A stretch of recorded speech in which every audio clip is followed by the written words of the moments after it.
Coulomb's law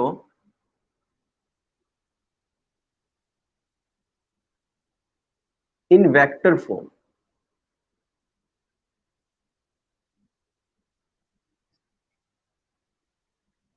हमारे पास दो charges है, कंसीडर कर लो दो चार्जेस है। एक यहां पर रखा हुआ है Q1 और एक यहां रखा हुआ है Q2। ठीक है, अभी कंसीडर करके चलते हैं दोनों पॉजिटिव के हैं। अगर पॉजिटिव के हैं तो ये चार्ज इस चार्ज को इधर रिपेल करेगा और ये चार्ज इस चार्ज को इधर रिपेल करेगा। बताओ ये लॉजिक क्लियर हुआ है यहाँ पे कि ये चार्ज इस चार्ज को उधर रिपेल करेगा, ये चार्ज को इधर रिपेल करेगा। और दोनों के बीच का डिस्टेंस मैं r कंसीडर कर लेता हूं।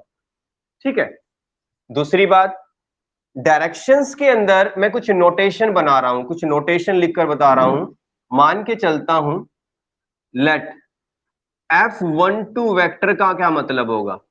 इसका मतलब होगा कि पहले चार्ज पे फोर्स लगा रहा है दूसरा चार्ज, तो इसको लिख सकते हो force on Q1 due to Q2। ये बात क्लियर हुई रिया? क्या लिखा मैंने? ये force on Q1 due to Q2। F21 का क्या मतलब है? इसका मतलब है force on Q2 due to Q1। मतलब पहले पे फोर्स लगाया दूसरे चार्ज ने और दूसरे पे फोर्स लगाया पहले चार्ज ने। यहां तक एक बार बता दो अंजलि, क्या ये बात क्लियर है जो मैंने समझाई अभी? ओके, नाउ अब वेक्टर में जब मैं R12 वेक्टर लिखूं, इसका मतलब होता है डिस्प्लेसमेंट वेक्टर। मतलब जब आप 1 से 2 की तरफ मूवमेंट कर रहे हो, 1 2 वेक्टर इस डायरेक्शन में, तो ये होगी डिस्प्लेसमेंट 1 से 2 की तरफ। This is displacement vector from Q1 to Q2, 1 से 2 की तरफ। अच्छा, जब मैं R21 वेक्टर लिखूं तो डिस्प्लेसमेंट किधर से किधर हो रही होगी? 2 से 1 की तरफ। R21 vector, this is displacement vector from Q2 to Q1।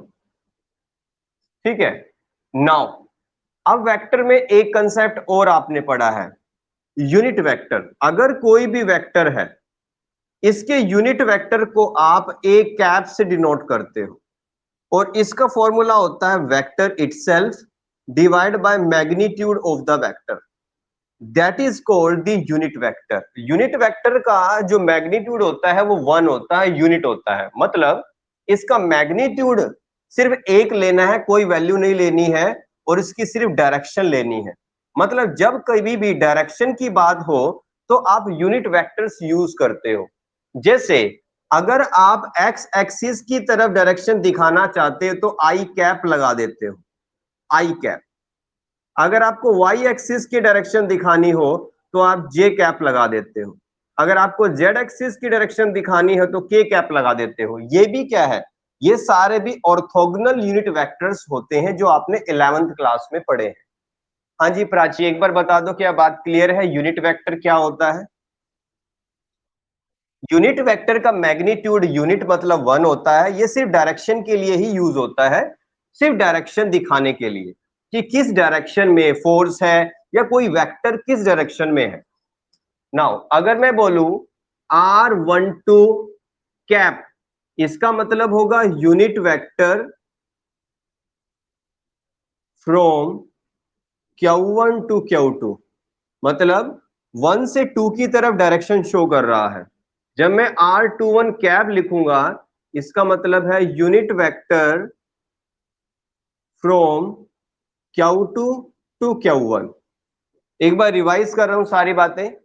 मैंने कहा मेरे पास दो चार्जेस है, Q1 है और Q2 है। अभी दोनों को पॉजिटिव मान के काम कर रहे हैं। अगर F12 वेक्टर में लिखता हूं, इसका मतलब होगा force on Q1 due to Q2। अगर मैं लिखूंगा F21, इसका मतलब होगा force on Q2 due to Q1। Now अगर मैं मूवमेंट कर रहा हूं पहले चार्ज से दूसरे चार्ज की तरफ, तो मैं डिस्प्लेसमेंट कर रहा हूं, तो डिस्प्लेसमेंट वेक्टर फ्रॉम Q1 से Q2 की तरफ। अगर मैं 2 से 1 की तरफ डिस्प्लेसमेंट कर रहा हूं, तो डिस्प्लेसमेंट वेक्टर होगा R21 vector, displacement vector from Q2 to Q1। Now अब अगर मैं सिर्फ डायरेक्शन शो करना चाहता हूं किसी भी वेक्टर की, चाहे वो डिस्प्लेसमेंट है चाहे वो फोर्स है, अगर मैं R12 कैप लिखूं तो मतलब मैं Q1 से Q2 की तरफ डायरेक्शन शो कर रहा हूं। अगर 21 कैप लिखूं तो 2 से 1 की तरफ डायरेक्शन शो कर रहा हूं। ये सारी नोटेशन एक बार बता दो, क्या आप लोगों के क्लियर है? रिया? ओके, क्योंकि हम कर रहे हैं कूलम्ब्स लॉ और वेक्टर फॉर्म में निकालना चाहते हैं, तो हम फोर्स निकाल रहे हैं। Now force on Q1 due to Q2। Force का फॉर्मूला आपने ये पढ़ा है, F is equal to 1/4 pi epsilon naught Q1 Q2 upon R square. यहां कोई भी वेक्टर नहीं है। अब वेक्टर लगाऊंगा मैं इसमें, देखना कैसे करेंगे। F12 वेक्टर मतलब फोर्स किस पे निकाला जा रहा है? पहले चार्ज के ऊपर। किसकी वजह से? दूसरे चार्ज की वजह से। विच is equal 1/4 pi epsilon naught Q1 Q2। ये सब मैग्नीट्यूड्स हैं, मतलब ये सारी स्केलर फिजिकल क्वांटिटीज हैं, यहां कोई वेक्टर नहीं लगाया जा सकता। अच्छा, अब डिस्प्लेसमेंट की बात करते हैं। आप सिंपली आर स्क्वायर करते हो, बट यहां पर आर क्या लेना है? यहां डिस्टेंस सिंपल आर मैग्नीट्यूड नहीं, डायरेक्शन लेना है। मतलब आपको वही डिस्प्लेसमेंट लेना है जिधर डायरेक्शन में फोर्स लग रहा होगा। तो आपका जो डिस्प्लेसमेंट वेक्टर होगा वो होगा 2 से 1 की तरफ। अच्छा, आप कहोगे सर ये क्यों लिया हमने 2 से 1 की तरफ? आप सिंपल आर स्क्वायर कर सकते हो, क्योंकि हम सारी बातें वेक्टर में चला रहे हैं। जब इस साइड वेक्टर आ गया तो इस साइड भी तो वेक्टर बनाने के लिए वेक्टर क्वांटिटीज यूज करनी पड़ेगी। डिस्प्लेसमेंट वेक्टर हो सकता है Q1 Q2 मतलब चार्ज, और ये सब चीजें वेक्टर्स नहीं हो सकती। तो आपको डिस्प्लेसमेंट दिखानी है 2 से 1 की तरफ जिस डायरेक्शन में फोर्स लग रहा है। नाउ क्योंकि यहां स्केयर करना है, वेक्टर के ऊपर कभी भी स्केयर नहीं लगाया जाता, क्योंकि वेक्टर की मल्टीप्लीकेशन की जाती है। या तो वो डॉट प्रोडक्ट होता है या वो क्रॉस प्रोडक्ट होता है। तो यहाँ पे ना तो डॉट प्रोडक्ट कर रहे ना क्रॉस प्रोडक्ट कर रहे हैं, हम इसके ऊपर स्केयर नहीं लगा सकते। तो स्केयर लगाने के लिए, क्योंकि ये फॉर्मूला तो हमें बनाना पड़ेगा, हम इसका मॉडुलस कर देते हैं। मॉडुलस करने से वेक्टर खत्म हो जाता है, मैग्नीट्यूड बन जाता है। अब स्केयर कर लेंगे। अब जब मैंने इसका स्केयर कर दिया, इसका मैग्नीट्यूड बना दिया, तो इधर वेक्टर है, इधर कोई भी वेक्टर नहीं है। दोबारा फिर डायरेक्शन देने के लिए मैंने कहा था यूनिट कैप यूज करते हैं। आप वही वाला यूनिट कैप यूज करोगे जिस डायरेक्शन में आप मूव करना चाहते थे। आप मूव करना चाहते थे 2 से 1 की तरफ, और उसका लगा दिया यूनिट वेक्टर। अब ये सारी टर्म वेक्टर फॉर्म में आ चुकी है। This is called the vector form of Coulomb's law. आपने फर्स्ट फॉर्मूला बना लिया। हाँ जी रिया, एक बार बता दो ये बात क्लियर है?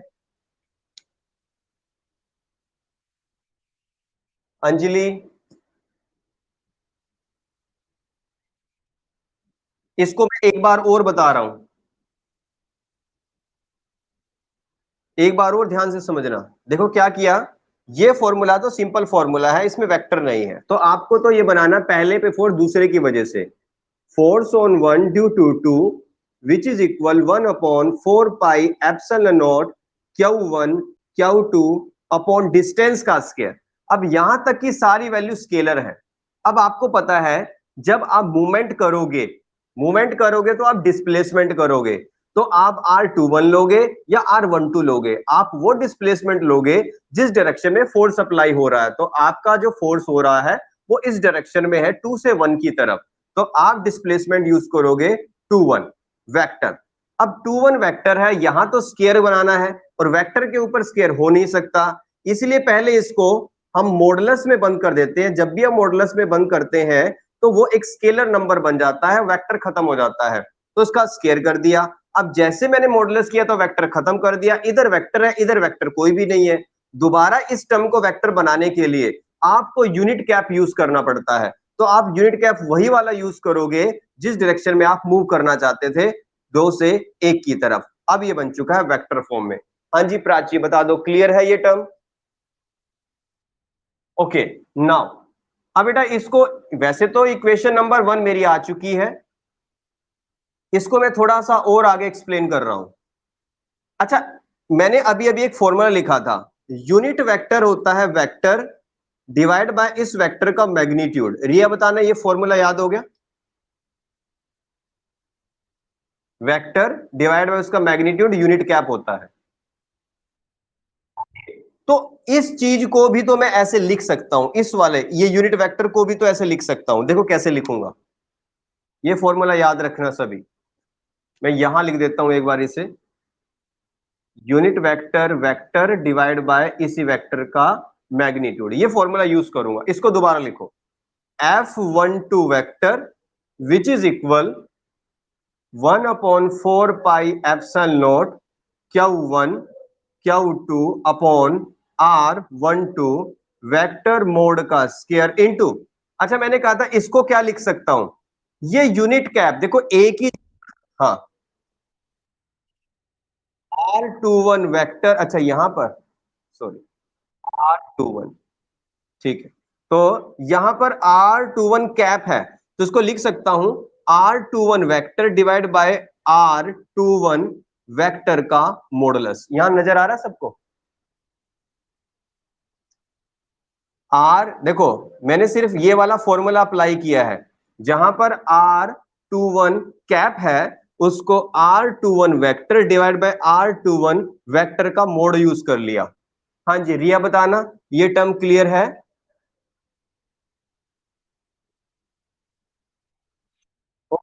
अब देखो, जो डिवाइड वाली टर्म है उसमें यहां दो है, एक तो है मॉडुलस का स्क्वायर, एक है मॉडुलस की सिंगल पावर। तो ये टोटल कितने हो गए? 1/4 pi epsilon naught Q1 Q2 upon R21 modulus का एक स्क्वायर है, R21 एक मॉडुलस है, तो ये तो बन गया R21 मॉडुलस क्यूब बन गया। क्यूब हो गया ना, ये पहले यहां स्क्वायर था और ये सिंगल पावर है तो क्यूब बन गया, और साथ में बच गया R21 वेक्टर। ये भी टर्म हो सकती है आगे, मतलब आगे भी इसे सॉल्व कर सकते हो। बताओ यहां तक क्लियर है? एक बार बता दो।